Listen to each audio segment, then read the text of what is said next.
It's my delight to introduce Daisy Dixon, who's here from Cardiff University, where she teaches philosophy. Daisy is both a philosopher and a practicing artist, so she knows of what she speaks. She's also an organizer of the Welsh Aesthetics Forum and a trustee of the British Society of Aesthetics. So very active in our community. We're delighted to have her. And she'll be talking to us about aesthetic slurs. Thank you. Thank you, Stacey, for inviting me. And yes, this is the first time I think I've spoken at the Scottish Aesthetics Forum.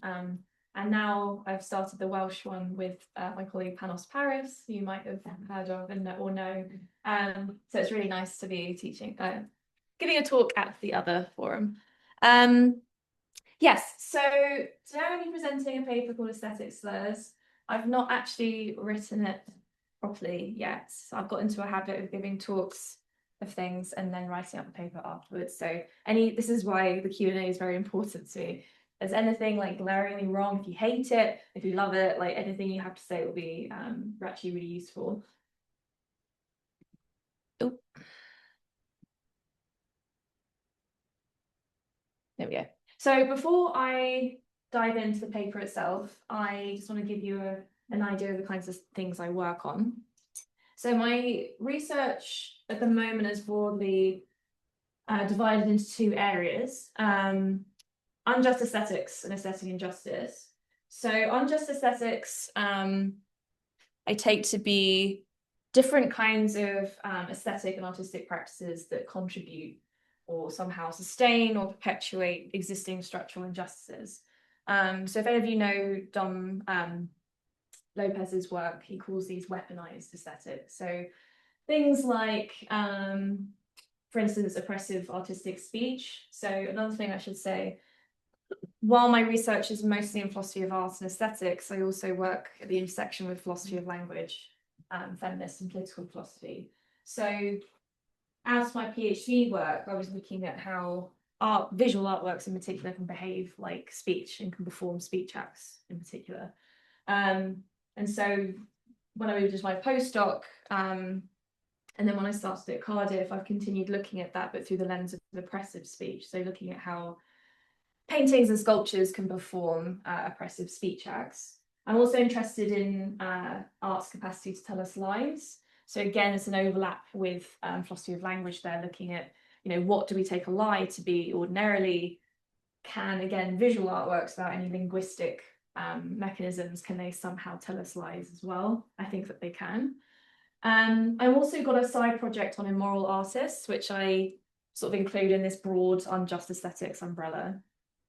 In particular, looking at Hitler's paintings. So I'm now probably on a watch list of some kind, because I've ordered some really sus books from the library that Cardiff Uni didn't have, and they just ordered all these very suspicious looking books for me. But I'm interested in Hitler's paintings in particular. And today, when I'm going to present a new idea looking at how images can perhaps behave like slurs, is another instance of this interaction between philosophy of language and aesthetics.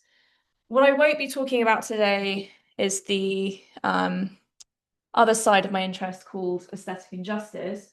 So this is quite an emerging concept. It's been sort of used in philosophical literature, as far as I can tell, only over the past 5 years or so.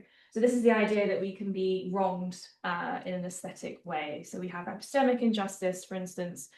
Our capacities as knowers can be unfairly undermined. I'm also interested in how we are also aesthetic beings, and we have aesthetic capacities that can be unfairly undermined. Again, Dom Lopez has just brought out a book on aesthetic injustice, and I've just reviewed it. Maybe we can talk about that at the pub or something. But yes, this is the kind of two areas I'm interested in. And of course, these two areas interact. But as I said, slurring images are looking at another way that visual artworks, broadly construed, can somehow be harmful and somehow contribute to structural injustices. And looking at how we can maybe take some concepts and mechanisms from philosophy of language to help us understand how they might do this. So before I start, just a content warning. There will be some racist and anti-Semitic language, as well as some sexist language, but of course also some particularly racist anti-Semitic imagery.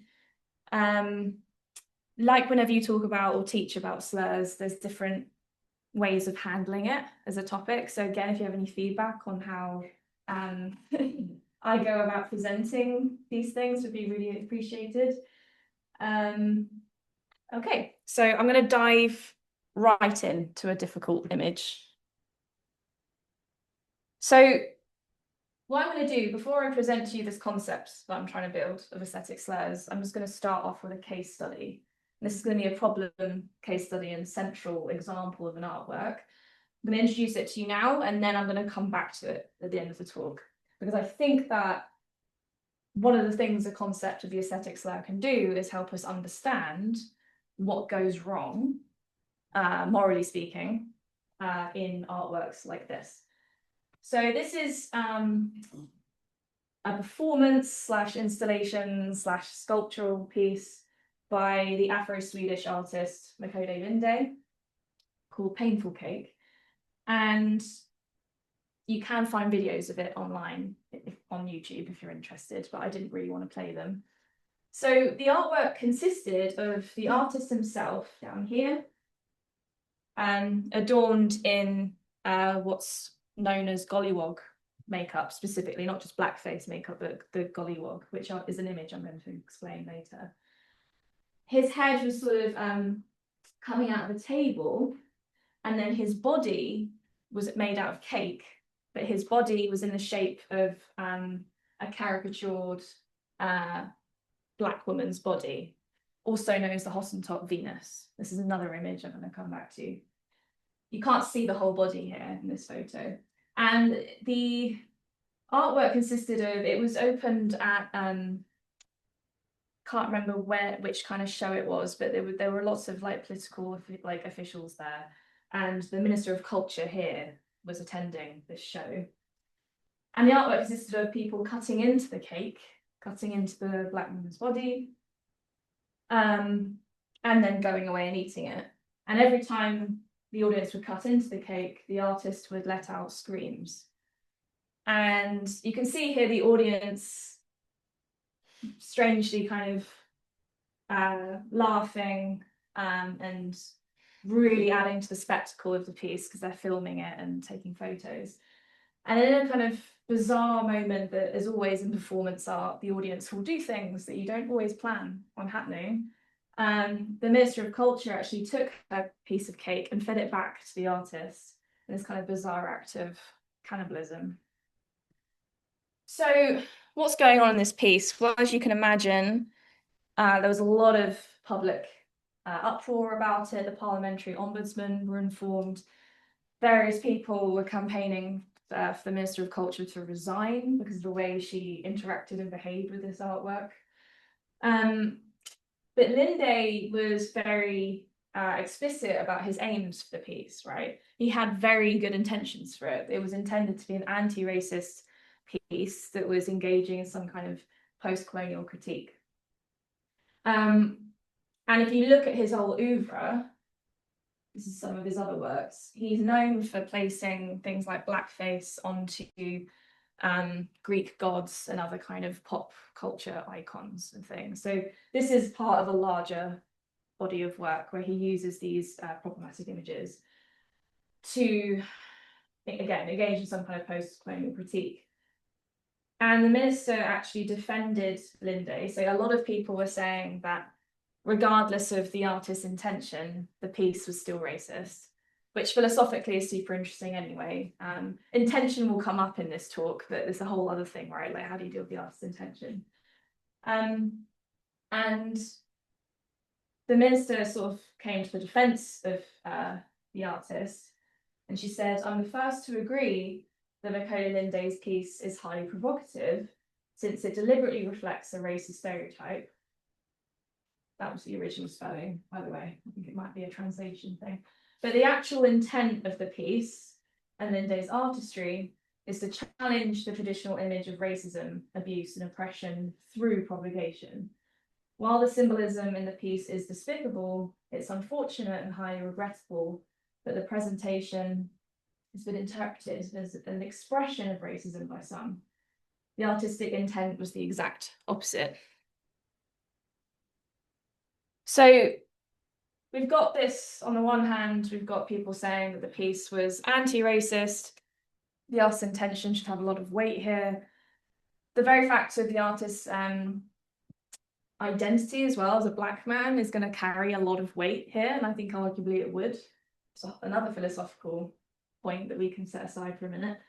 But this is an example of one of the backlashes against it. This is an example of a dissenting view. So this is from a really articulate and long letter, open letter from the Miss Afropolitan blog, which showcases Black academics and scholars and theorists. And it was called an open letter from African women to the Minister of Culture. And they started calling the piece, which was called Painful Cake, they've started calling it Venus Hottentot Cake. So part of the letter here, they say, we disagree with the artist that the various statements, comments, letters, flooding the blogosphere represent a shallow analysis of the work of his art. As he expresses that it is sad if people feel offended, we too are saddened by his lack of analysis and his acquiesce to racist and misogynist systems that not only serve to undermine the humanity of Black women, but also of Black men. Because that's another thing they were objecting to, which I didn't mention in the original performance. The way that the cake was displayed in the performance, people had to cut where the vulva would be. So it was deliberately designed to reflect FGM as well. So incredibly violent piece, and this is one of the many responses that was saying, like, it doesn't really matter what his intention was, he shouldn't have done this.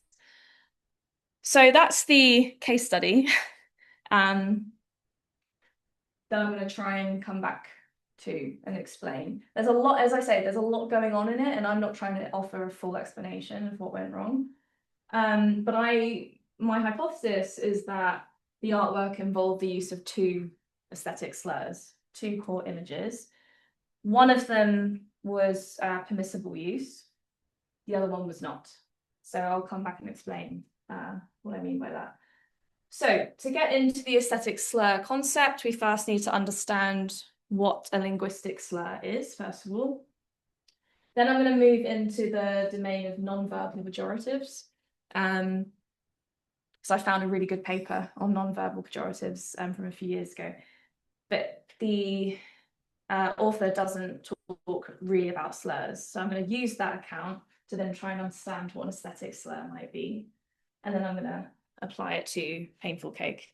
And you'll see as well dotted around some images I take. This is a photograph I took of two gollywog figurines that I found in an antique store in Cardiff just a couple of years ago. So these images I'm going to be talking about, some of them are from the past, going back all the way to the 13th century, as well as mostly the 50s and 60s. But as you can see, as objects, as images in the everyday, they're still sort of floating around and you can still buy them in this case. So what is a linguistic slur? Well, it's normally considered a pejorative, and it's a type of hate speech used to harm or insult individuals in virtue of their group membership. So it's a pejorative that targets a person in virtue of whatever social group or groups they'll belong to. So again, I never know whether to just give examples of slurs, but they can be useful to show the key characteristics that come out of them. We're trying to understand what these words are. So most philosophers in the literature who work on slurs describe the slur having what's called a neutral counterpart. So this is, I don't really like that way of putting it, but we can think about it in terms of the target group, right? When we know what a slur is, we know that it's targeting a particular group. So the first slur here is a well-known slur for a Jewish person. Then we have breeder, a slur for a heterosexual person. And we have this homophobic slur here, the N-word, and then we have slurs like pom. And the reason I've added pom there is because it's generally agreed that slurs vary in their offence, right? So POM I hadn't heard of until I started reading the literature about this. And it might be a generational thing, I don't know, but it also might be because I'm not really into sports. And as far as I know, is it an Australian slur? Yes. For a British person, and normally used in sporting contexts. But it seems like if we want to say that POM is a slur, it seems like it's going to have very different properties to some of the others on here. And I should say as well, a rule I kind of give myself is if a slur applies to me, then I might wish to utter it and actually say it. But if I'm not one of the target groups, then I won't say it. Okay, so they're just some examples there. Now, I'm going to come back to some of the key characteristics that slurs have, but the one I'm particularly interested in when it comes to moving into the aesthetic realm is slurs' projectile character. So this is Mitchell Green here talking about this. So basically what this means is no matter how you use a slur, there are some circumstances where this doesn't apply, which I'll go into in a minute, but most of the time, even if you put quotation marks around a slur, so you're mentioning it, you're not using it. Or say if you don't know what it means and you sort of just repeat something, like a child, for instance, just repeats a word they've heard. The point is you can't insulate a slur in a context of utterance. Its harm is still going to project out of it. So Mitchell Green here says, regardless of how deeply embedded it is under logical constants, and or if then, or attitude verbs, etc. Its use in a speech act commits the agent performing that act to the pejorative content conventionally associated with that word. So another example of this is repeating what someone else has said, even though you yourself might not agree with it. So even though you're just reporting someone else saying a slur, you still, even if you yourself don't agree with it, you're still kind of committing a harm there just by uttering the word. So I call this projectile character, just to confuse the literature even further, give it a different word, but I call it kind of effluent character. So this is the effluence is when you have toxic spill. That's what a word for toxic spill into a river. So I think of it in terms of the toxicity that kind of flows or leaks out and it can't be contained in the context. So that's one of the key characteristics I'll keep going back to, but there are other key characteristics that we should bear in mind. So generally slurs express contempt towards the target precisely because they are the target. As you've seen, they vary in offence. Now, some people might think that a slur like POM is not a slur because it doesn't have that social power dynamic built into it. Right, so some people think for a slur to be a slur, it has to be punching down, and the punching down has to be like to do with historic power relations between those two groups. I'm going to stay neutral on that though. Again, it's this derogation of the target, but then we also have this autonomy and effluence, and I'm using two different words there. What I mean by autonomy is maybe because of its effluent character. You might have good or neutral intentions for a slur. It doesn't matter. Its harm is autonomous from your moral character. So a classic case of this was a basketball player, an NBA player, I think, who used an antisemitic slur on the gaming platform Twitch. Is that? Yeah.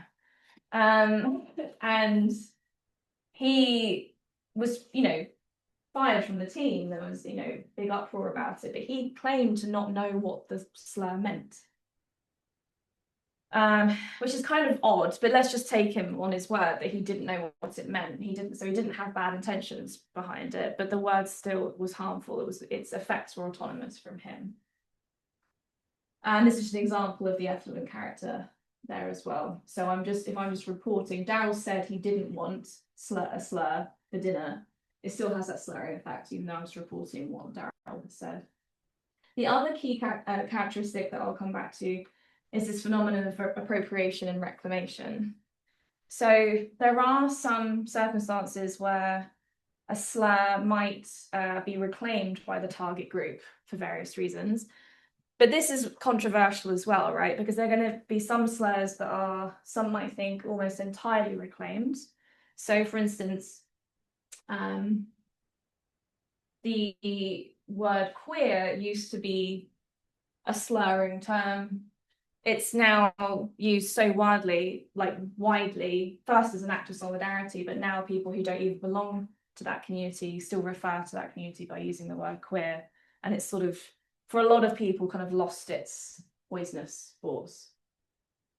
But then there are other more tricky ones. So people tend to use the N-word as one that's been reclaimed by various members of the Black community. But again, that varies a lot. Like maybe in, say, for instance, some musical genres where the spelling has been changed, you might say that's sort of a different word with that history. But even without the spelling, you know, people really disagree about whether this word is okay or not. So that's not been entirely been reclaimed. I also feel like this about like bitch, slut, and whore. This is often like there are different like groups of women at various points of time kind of reclaiming it.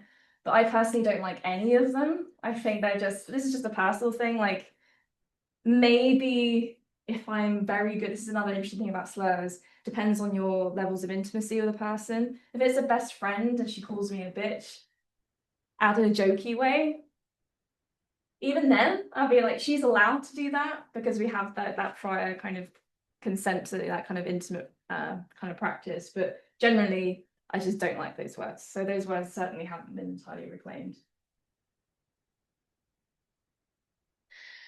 So just one of the last things in philosophy of language domains, we have those key characteristics. They're generally, even though they themselves are a bit controversial, they're the key things that kind of make up a slur. There's the separate issue then of how we understand their meaning. How are they harmful? How did they do this? And in the literature, there are two broad views. One is a content view where slurs are kind of treated according to any theory of meaning you might already have. So you might think that slurs have a particular content which resides in the semantics, so it's an actual like negative meaning built into the word itself, its conventional meaning. Or you might think it's to do with some pragmatic mechanisms. You might think it's an implicature or a presupposition that relies a bit on speaker's intentions, the context, stuff like that. It's not just about sentence level form. It's the context is doing a lot of work, but it's still quite a stable content, right? Which is harmful. But on the other hand, we have more deflationary non-content views where they think that the slur's content, whatever that, if that's semantic or pragmatic, is simply their neutral counterpart, which when you read that, you're like, ugh, that doesn't seem right. But then they say it's facts about a slur's use, it's sociological facts that explain their harm. So I'll give you just two examples of both these types of views. So one of the content views has been called the descriptive view. So this is relatively simple. It basically says the meaning of a slur is an offensive elaboration of its neutral counterpart. So the meaning of it, so this is Kent Bark here, giving an example of an antisemitic slur.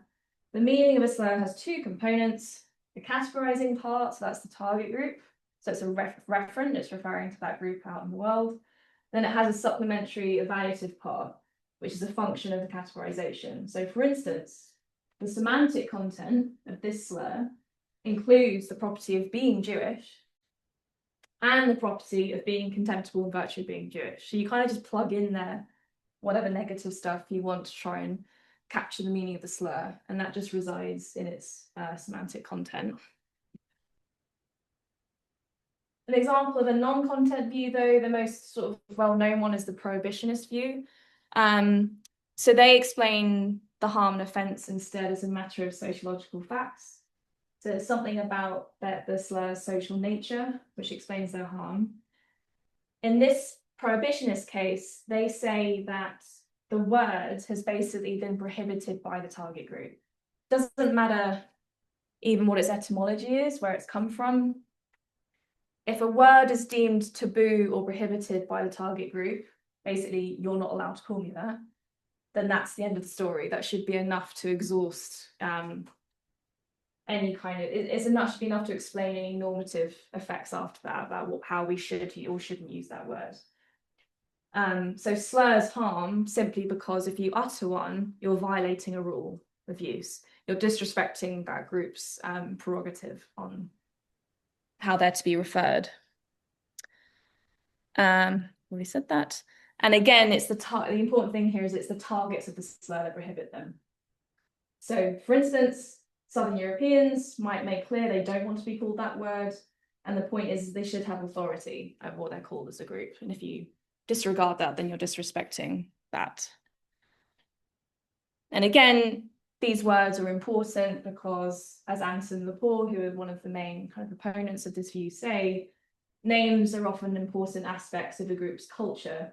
So it's reasonable to include the manner in which a group is referenced as a part of its right to self-determination generally. So the reason I've included those two types of view, just throwing some philosophy of language at you, is because when we move into the aesthetic realm, I'm not sure how much baggage I want to take from the linguistic realm into the aesthetic realm. I'm not sure which content view or non-content view I'm perhaps quietly assuming or being committed to. So that might be something that comes out in the Q&A, maybe. I thought I was committed to one view, and then the few times I gave this talk, it turns out I'm probably more committed to the other view. So it'd be interesting to see what you think. Okay, so we're slowly going to move away from the linguistic realm into the non-verbal realm, at least. So we're not entirely in the aesthetic space yet, but we're getting there slowly. So Ralph DeFranco gave a really nice sort of systematic account of what he calls non-verbal pejoratives.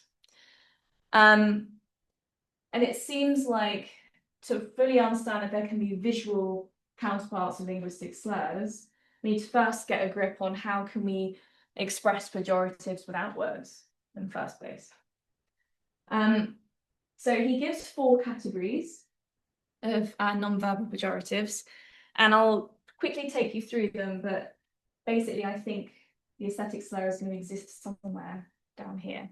So the first example he gives are just gestures, and that's why I've given Jesse Pinkman here from Breaking Bad giving the finger to Walter White.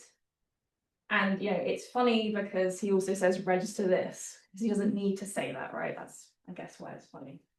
So these are just gestures that we do.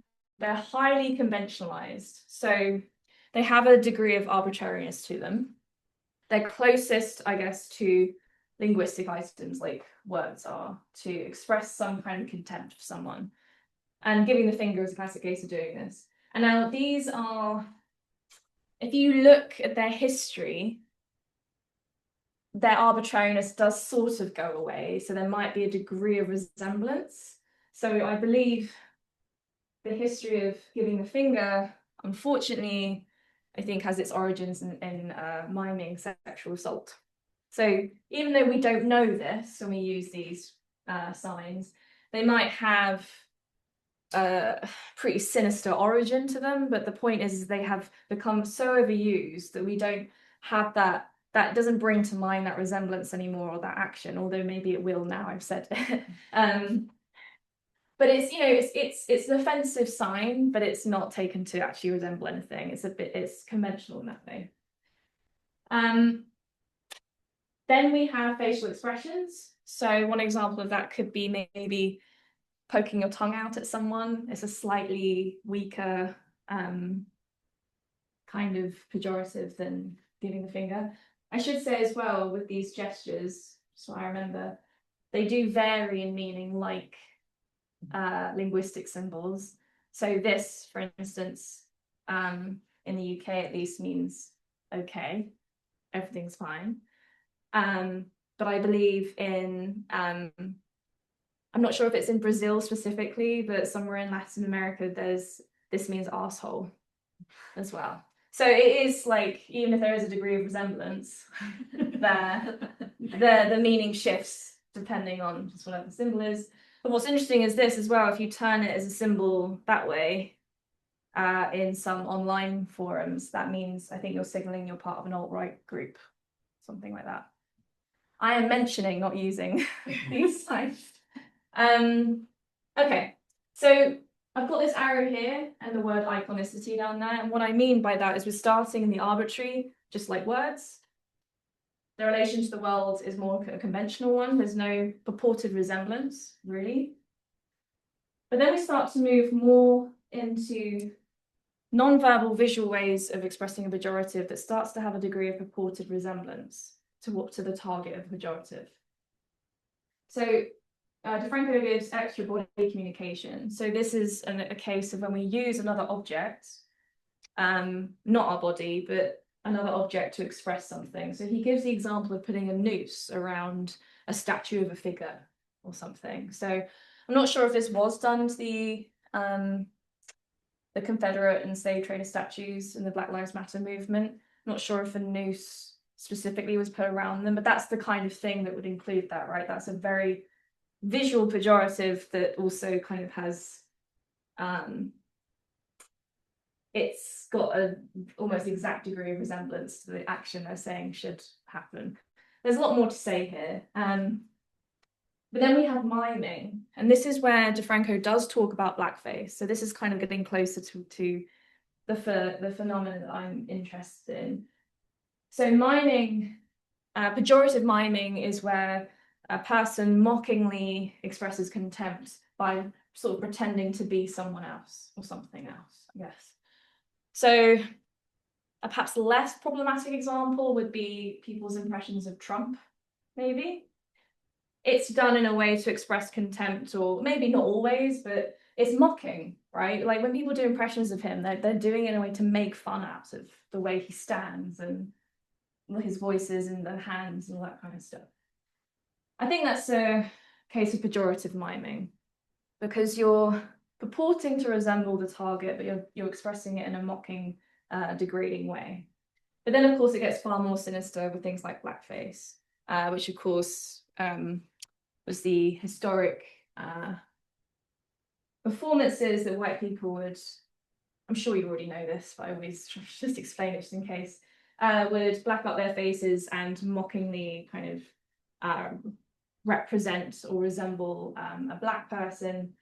But it was kind of often expressed as sort of light-hearted, happy-go-lucky, was sort of content with being enslaved, or we're sort of, and then they would invoke all these sort of horrible racist stereotypes in that performance. So DeFranco doesn't use the term slur in any robust way in the paper, but I think that the aesthetic slur, and I'll explain finally what I take this thing to be, is a distorting iconic representation which exists somewhere in between the extra body communication and the miming. I'm not sure yet if I want to say that you can't have slurring that's miming as well. But the kind of objects that got me started on this more resided in extra body communication. So artifacts, things. So not so much what people are doing as performances, but objects in the world, like sculptures, but also, as you'll see, propaganda posters, characters in paintings, and a lot of the kind of racist bric-a-brac that was sort of all over the States in the 1950s and 60s, kitchen, like household items, product packaging, things like that. Okay, so I'm going to give you some examples now of what I take to be aesthetic slurs, and then I'll finally pull all of this together and try and give you an account of what I think the aesthetic slur is. And again, another bit of feedback would be useful is whether you think you need to see images of these, because just like talking about slurs, if I'm right about aesthetic slurs, I'm going to show you some. So if anything, that's just as bad as me saying a slur, right? Perhaps even worse. But here are some examples of, I'm just going to give you two types, anti-Semitic and anti-Black images. I'll start with the anti-Semitic ones. So often you'll find Jewish people through the centuries depicted in demeaning ways, sometimes very extremely. So often there's a method that was used in Nazi propaganda called zoomorphism, which is where a Jewish person would be literally depicted or portrayed as an animal. sometimes pictorially, often as an octopus, as a way to reference the conspiracy theories about them having global control. It was the tentacles. Often as a demonic villain. Even there's a whole literature on vampires being anti-Semitic. And even, I think the most sinister ones I've come across were the ones in Nazi children's books, where Jewish people would be compared to bacteria and tapeworms and things like that. So they're not pictorial. The examples I'm going to give you are pictorial, but I don't necessarily want to restrict the aesthetic slur just to visual. I want to include other aesthetic ways of expressing these. So I just want to start off with this image. I just need my phone for just some exhibition notes from an exhibition I went to in Barcelona on anti-Semitic imagery. It was so strange. I was giving a talk in Barcelona about aesthetic slurs. I wandered into the National Museum. There was a whole show on anti-Semitic images. Like, wow, okay, this was darkly meant to be. So where is it here? Yeah, so this is an example of how far back these anti-Semitic images go. Now, sometimes it was not so much in how a Jewish person was portrayed, but often what they were doing. So I'm not entirely sure yet how far I want to push the aesthetic slur in that sense. But in a literal way, this is an example of quite a simple way I take this image to be slurring. It's because of the way Jewish people were literally depicted. So this is where we start to see the distortion of their facial features. So this is just a note from the exhibition catalogue. So this is from the 15th century, and Jesus is about to be crucified. It's the same story again and again. In this particular painting, they're blaming it on the local Jewish population that he's being crucified.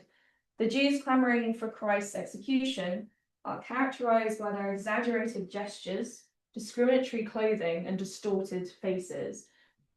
And you'll see a lot of Spanish paintings from this period. They have the large noses, but they also, I noticed, all of them had their teeth out and their tongues out.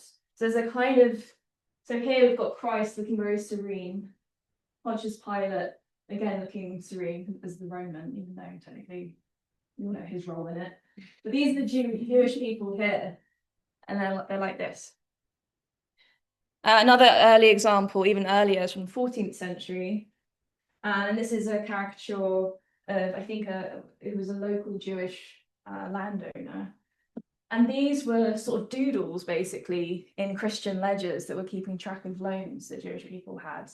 And again, in the exhibition catalogue, it talks about the exaggerated nose, the large lips, the gaping mouth. So this is kind of like trying to express a kind of monstrosity or a kind of dehumanizing of Jewish people. So that's very early anti-Semitic imagery. And then, of course, we have the famous Nazi propaganda one. So again, here we have the octopus. We have the sort of villainous man giving poisonous sweets to cute Aryan children.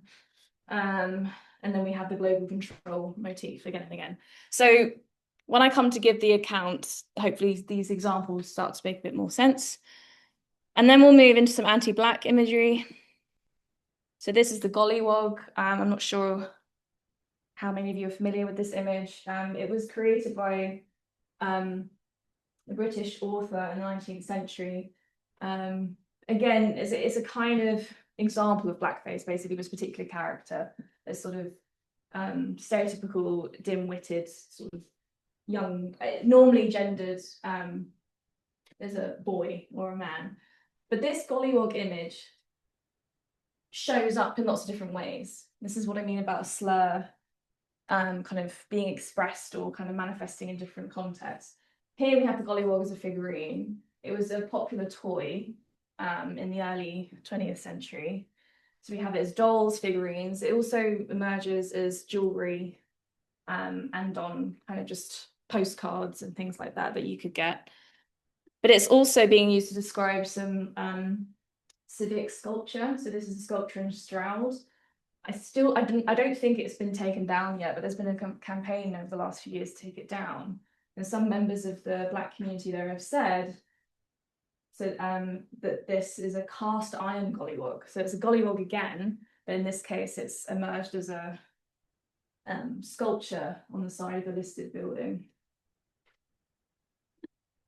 Then we have the mammy figure. So this was again a kind of character or stereotype that developed during the transatlantic slave trade that would depict sort of pigeonhole Black women into different kinds of characters. This was one of the characters, the happily servile, sort of desexualized caregiver. The mammy is a Black woman who cares for her white family even more than her own, right? So this is the kind of idea that she's contented as being enslaved or as a servant. And again, she emerges as a figurine in postcards and a lot in some cartoons that were banned in the even in the 1960s, they were banned. They were that bad. This is from one of the Censored 11, one of the Looney Tunes cartoons. On the kind of other side of the spectrum for Black women, we have the hypersexualized so-called Jezebel figure. So again, this was another character that was sort of created in the social imagination during the transatlantic slave trade to justify sexual violence done to the women. This is where we get the Hottentot Venus. So the Jezebel is kind of another variation of this hypersexualized character. Again, you can see her appearing as a figurine, postcards and things. And this is one of the most problematic ones, is a fishing lure. You could buy these as like fishing lures. And swizzle sticks for your cocktails as well. It would have this image on it. And then we have the anti-Black image that's mainly directed against the Black man as a sort of whole social group. But this is actually a literal kind of manifestation or expression of an existing linguistic slur. So maybe I should have clarified that early on. What I'm looking for isn't visualizations of an existing linguistic slur. I think they are different types of slur. But in this case, we have the so-called lazy slave stereotype. So he's not content with his enslavement, but he's too lazy to do anything about it. That was the point of this image. But this is an actual visualization of an existing racist slur, which derives from the word raccoon. So that's an actual visualization of that. And then we do have blackface as well. So I'm not trying to say blackface isn't an aesthetic slur. I think it is. So I don't think I want to just limit my account to artifacts and objects and sort of, if I'm including things like medieval paintings, it's not clear to me why I shouldn't include these performances as well. I just give them a different categorization to DeFranco. Okay, so almost finished. I wanted to give the examples first, just to give you a sense of where the kinds of images and objects I'm putting under this umbrella term. So I take an aesthetic slur to be this distorting iconic representation. It's iconic because there is a degree of purported resemblance with the target group. It's not an arbitrary sign. So it operates very differently to linguistic slurs, which perhaps maybe their etymology far away in the distance might have had some kind of iconicity to the word, where there might have been some purported resemblance, but that's disappeared now. But it's a distorting one, right? It's deliberately distorting. And the kind of distortion that happens is through the form of like caricatured features. So stereotypical features are aesthetically, so I want to include visual, but also sonic as well. And I'm not sure how I describe yet the ones that occur in literary contexts, like in children's books. I want to use aesthetically widely there. These are emphasized or distorted. So things like skin, mouth, shape, color, clothing, speech, gait, mannerisms. This is where the roughness starts within the account. I think these collection of caricatured features create a kind of prototype. It's almost like a type of image. And that prototype then manifests or is tokened in different contexts. So you have the gollywog image, it's a prototype, and it can be tokened in a doll, a figurine, a postcard, things like that. But it's the same image, it's just manifesting in slightly different ways. And all of them have, they tend to cause very visceral reaction. And DeFranco talks about sullying effects. So this is more of a kind of description of their harm, but he thinks that more problematic non-verbal pejoratives, and I guess he would include slurs in this as well, over time, if we're exposed to them, whether or not we belong to the target group, this is the sad thing, right? If you belong to a target group, you can start to internalize the way people talk about you in the same way you internalize the way people see you in this case. And again, all the way coming back to this effluent character, that harm, whether it's a kind of visceral reaction or negative effect on the viewer, that's going to happen regardless of the context in which it happens. So for instance, these, a lot of these sort of, I guess, racist household bric-a-brac and toys and things like that are actually housed in lots of different museums across the world. There's a big one in Michigan, which is looked after by a sociologist and curator. And I imagine, I've not been there, but there are videos, again, you can find it on YouTube, of people going to this museum and they're just sort of overwhelmed with all these like really, really disgusting images.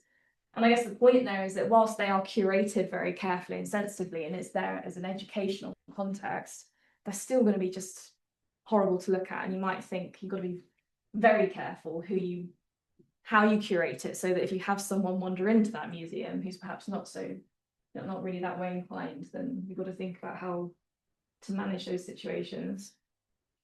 And just briefly as well, these characters, it might have been obvious from the examples I gave, but the caricatured features don't just, it's not the same as like doing a caricature of Trump, right? Where you're kind of just exaggerating his existing personal features.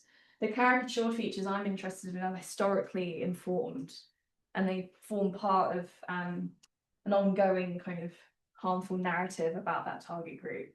So I think Patricia Hill Collins' notion of controlling images is really helpful here.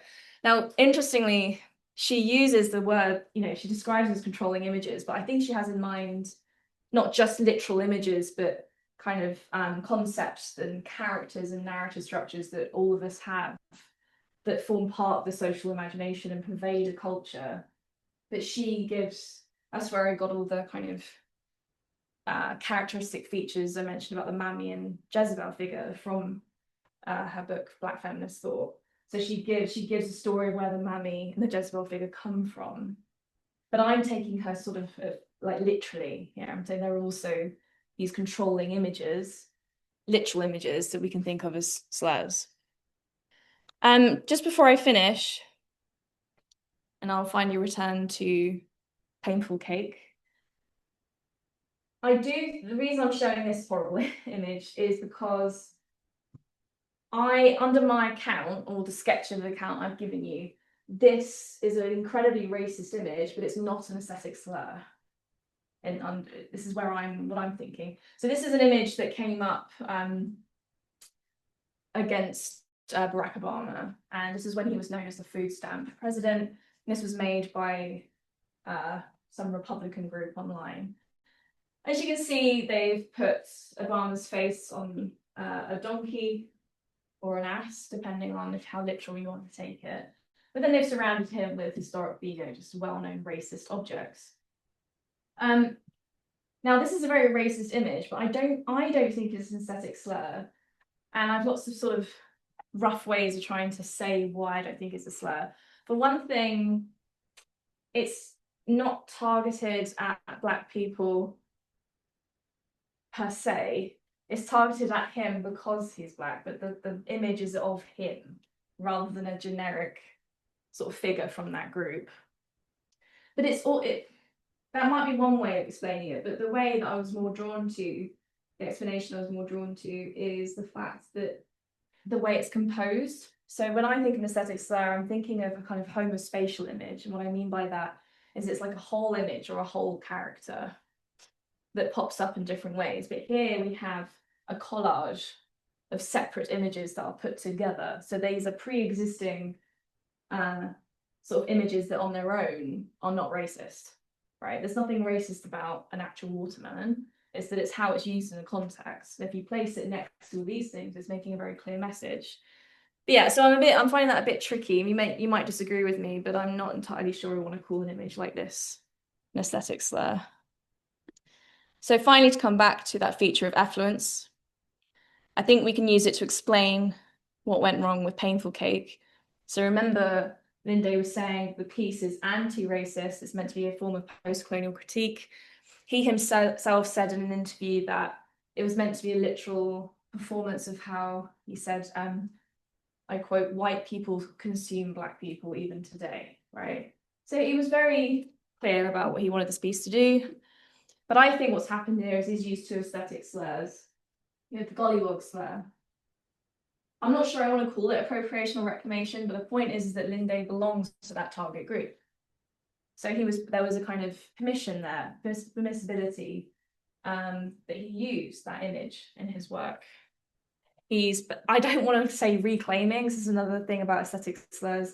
They might resist reclamation, because they operate on a more kind of visceral level because they're aesthetic rather than cognitive. But the problem is he used the slur of the Jezebel or the so-called Hottentot Venus. He doesn't belong to that target group, and this is kind of coming back to what the open letter was saying from the Miss Afropolitan blog. The fact that he's a black man doesn't give him the right to just use this. They don't use the word aesthetic slur, but this kind of image. And so that's why that slur here, it has that effluent character, just because the artist had good intentions. It was for part of a larger oeuvre that does kind of anti-racist work. The slur's harm was still leaking out. And I think by understanding it as a slur, we can help us understand what's going on. And I'll just finish on some thoughts going forward. I was trying to think of like other examples of aesthetic slurs. And there's obviously so much amazing feminist art history and aesthetics done on the nude. There's still so much more to say about this whole genre, which spans thousands of years. But if you think about what the nude is, it's a white, young woman, flawless skin, no pubic hair. Arm tends to be up, or she's always slightly coyly covering her vulva. It's the same thing again and again. So I'm wondering if this might be another example of an aesthetic slur. But what's interesting about it is it's beautiful, right? Very, very different to the other ones that are deliberately kind of trying to stir up hatred or contempt or fear. These are doing the opposite, which might be the harm and the kind of immoral properties of these works are going to be immoral in a different way, on a different register. Yeah, thank you very much. I'll finish there.